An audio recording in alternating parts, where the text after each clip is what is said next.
Hello everyone, another video today. Haven't posted or a blog or especially a video in several days. I've been experiencing some pretty gnarly insomnia the past few nights. Finally, fortunately, able to get a little bit of sleep last night. So I figure, kind of continue a bit of my story after my first arrest and kind of talk about the continued nitrous oxide abuse and the results of what had happened.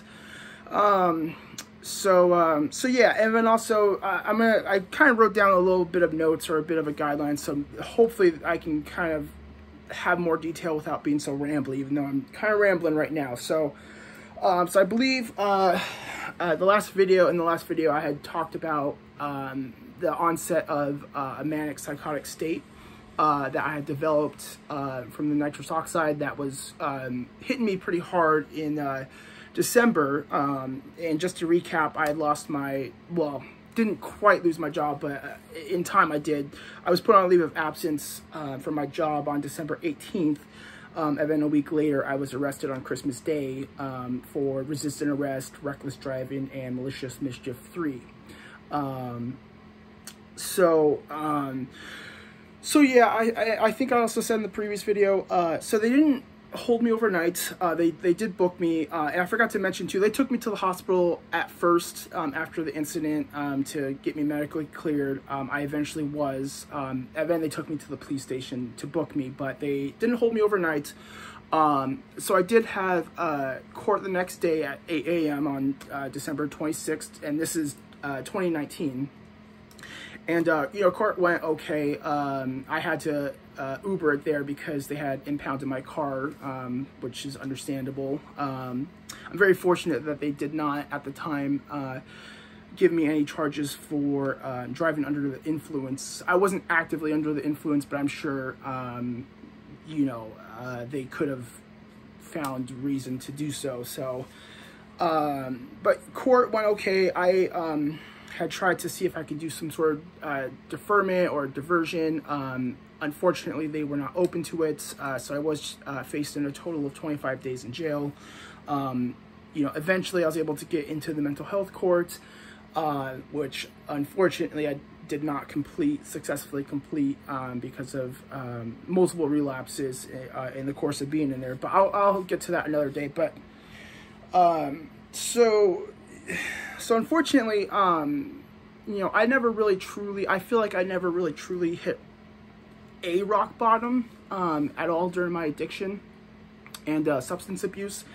It was more like several rock bottoms, and things just kept getting worse and worse, one after another. And, in hindsight, it's really unfortunate that I did not, well, I did seek out help. I'll have to get to that another, well, maybe to end this video, because I didn't write this down, but talking about it, I'm kind of thinking about it.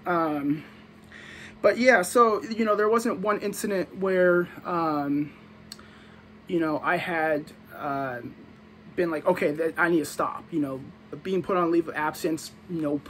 Being arrested, tased, and, have my ribs broken, nope, that wasn't rock bottom. So yeah, I was able to get my car that day as well after court, and I stopped by a fast food place, get fast food, and then stopped by a different smoke shop because they had put me on essentially no contact or no trespass for the smoke shop that I was arrested in. But there was, of course, other smoke shops that I've been to before. So I did, after getting fast food, of course, go to one of those smoke shops and buy nitrous. It's really sad and unfortunate that, I didn't take it as a sign to stop. If anything, I took it as a sign to kind of continue. For kind of two reasons, mostly. One, the delusions. It's really hard to explain the nitrous experience, and I'll have to get into that another time, but it always felt that, in the midst of a nitrous binge, that I was on the verge of some sort of grand epiphany, that I had, discovered this secret, special, divine knowledge, But when I would come out of it, it was always lost. So it was like I was just trying to chase after kind of the meaning of life in a way. You know, of course, talking about now, it feels so silly and, you know, delusional, but it's really hard even now to discredit my thought process and, you know, what my perceptions and, you know, sensory experience was at the time. So yeah, so I was kind of chasing that, but also at that point, after having probably lost my job, which, like I said, I did, but knowing that, and then also with the arrest and introduction into the legal system, I just did not care if I was alive. And I had hoped, I knew it probably wouldn't happen, but my hope was also that with the continued nitrous oxide abuse that I would eventually pass away. Normally that doesn't happen from asphyxiation unless you know, you have a gas mask or a mask tied to a tank, or hooked up to a tank, I should say, and, you know, you just crank it, you go unconscious, but because the mask is strapped to your face, it continues to feed you the nitrous oxide until eventually you pass away from, you know, hypoxia, the lack of oxygen. Whereas with the dispenser and the nitrous canisters, there, you know, in the past have been many of times where I did fall unconscious, but because by doing so, I wasn't able to actively consume more. You know, I was able to breathe again, and then breathe fresh air, and then eventually come to. So, and there's other risks and dangers of nitrous oxide. One, which I'll get into, that affects your vitamin B12 levels, and I'll kind of explain how that affected me, but I had known, like, it probably wasn't going to, but again, at that point, I really did not care. And, you know, I've struggled with wishing to be dead and even active suicidal thoughts in my life. So it wasn't a new thing, but it was definitely an exacerbation of my depression with those two recent events. So I kept going to the other smoke shops. They would not sell me a whole bunch at a time, so I would have to go to multiple ones. But I was abusing it daily still, with no break. And at that point I wasn't abusing as much, just because, like I said, they kind of, I wouldn't say they cut me off, but they were definitely limiting the amount. I think what might have happened was the owner of those shops had heard about the incident involved me at the other smoke shop, and you know, they were probably concerned of the same thing happening. So I totally understand. Either way, I mean, buying that much nitrous oxide, I mean, throws up a lot of red flags. So I had continued to abuse it daily, but it wasn't a whole bunch. I'd say maybe 400, 500 canisters a day, maybe, which is still, I mean, a pretty good chunk, but a lot less than I had abused, you know, shortly after. I did try and seek out help. I was going to outpatient substance treatment and mental health treatment, but eventually I did stop going because I just let the, you know, psychosis just overtake all aspects of my life with the continued use of the laughing gas. So I eventually dropped out. Plus, you know, at the time I really was not ready for sobriety. You know, again, I wish I'd made better choices back then, you know, with the power of hindsight, but you know, it is what it is. So eventually they fully cut me off at the smoke shops because I'd been buying it daily, and they're like, no, you know, no more. And the owner actually was there. The owner came in and talked to me. So it was, you know, and they were aware I was going to multiple of their stores in different locations. So they weren't too happy with that. So I was cut off for the time being. I was aware, you know, there's other ways to get it online, and then at food service stores, like where you would buy kind of wholesale for a restaurant. But I did remember that there was a sex shop that was nearby my apartment at the time that had sold it as well. And that turned out to be for the worse, of course, because they had copious amounts of it. It was pretty much always in stock, and they were open 24/7. So I would say probably mid-January, I had been cut off from the smoke shop, so I'd been going to the sex shop, and that's when my use really picked up. I was going like 3 to 5 days, 3 to 5 times, I'm sorry, in a day, and each time I would buy about 350 to 450 canisters in one go around. So you know, it ended up totaling to be over an average of over 1,000 canisters a day, and that was daily for many, many weeks, you know, stretching up until a few months. So, you know, I kind of want to get into more of the experiences and delusions that I had experienced with the nitrous, but the point of this video is I kind of want to talk about the negative health consequences that had occurred because of my continued use. So as I had mentioned, you know, nitrous oxide, from my understanding, it inactivates, or at least it kind of renders vitamin B12 in your body to be useless. It's a really important vitamin. I mean, of course, they all are important, but B12 especially so, you know, in the production of red blood cells.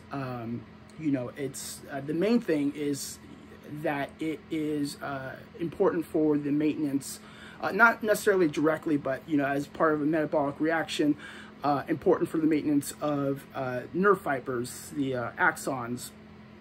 It's essentially, you know, as if you were to take a cable and strip away the insulation. You know, that cable is either going to not work, or its transmission is going to be a lot less reliable and strong. So towards the end of March, my parents had heard about what had been going on, because for a long time I just told them, I didn't tell them anything. I pretended I was still working and I was doing okay. But then one of my friends, who, you know, I'm close to, and she's helped me through so much stuff before, told them, and so they were understandably concerned, so they wanted me to come visit them and stay for a while in another state. So I did fly out, and, you know, just paranoid and psychotic the whole time in the airport. You know, again, I'll have to get into that another day, but did get to their house, and pretty much immediately I had experienced what's called a capgras delusion. It's essentially where someone believes that the person that they're interacting with is not the person that they know, essentially an imposter.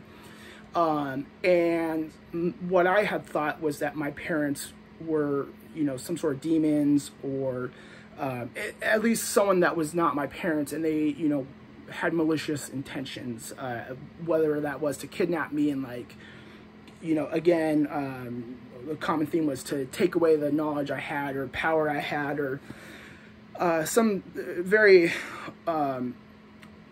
not reality-based thought processes. So I was very paranoid and just really not having a good time.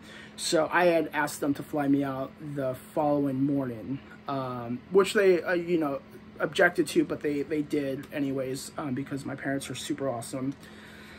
Yeah, I was only there for a day, so I flew back home and then got back home, and of course along the way I stopped and got more nitrous. What I will say, so for most of this time that I'd been abusing the nitrous, I hadn't experienced really any severe adverse reactions, but signs of nerve damage or implications started occurring when I had flown into the states that they were in, where my, you know, mother picked me up. When I was walking off the airport and walking towards baggage claim, my ability to walk was, it felt like I was walking through molasses. And it didn't just feel that way. I mean, my gait was affected. I was walking very slowly and irregularly. And for me, it felt like I was kind of walking molasses. It was just so hard to, you know, get my legs to do the normal walking like they, usually would. But that was kind of the extent of it. When I had gotten home, that had worn off to some degree, but then it was replaced with pretty severe muscle cramps and pain in my lower legs. I didn't really think much of it just because I was just, I told myself, well, I just, walked a decent amount in the airport and I hadn't been walking, let alone exercising this whole time. So that's what I thought it was. When I'd gotten home, the pain still continued, the pain continued. The following morning when I, woke up from sleep, is when I had lost my ability to be able to walk. Unfortunately, I think it was a combination of a few different things. Of course, the continued and substantial nitrous abuse had affected my vitamin B12 levels.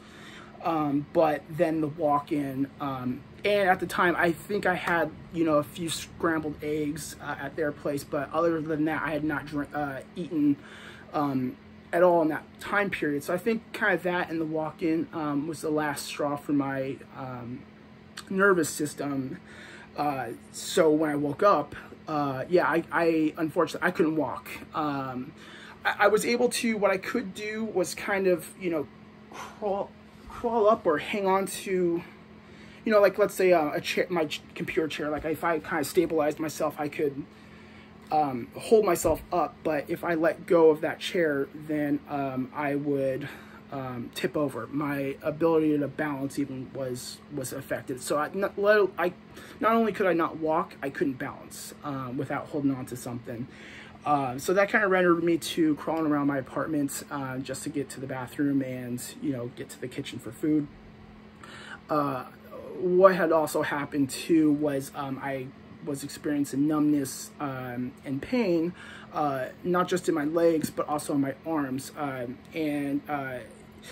the most part, I could use my arms and hands okay, but I was also experiencing weakness, very likely also because the nerves were stripped of their protective covering, so my nerve signals were not, going through as they should.